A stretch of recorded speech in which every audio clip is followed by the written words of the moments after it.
Hi friends, it's Katie. I've got a style tip for you today. Today's style tip is about encouraging you to try something different when you wear a V-neck, a deep V such as this one. Very simple.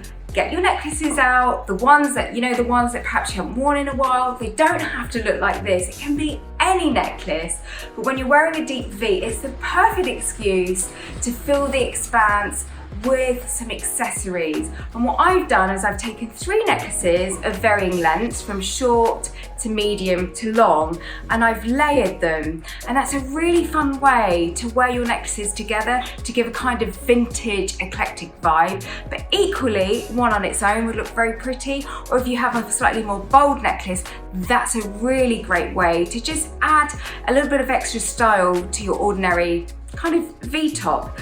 Another tip I have for you is if you're wearing quite a lot of necklaces, then keep your earrings fairly simple so the attention is on here.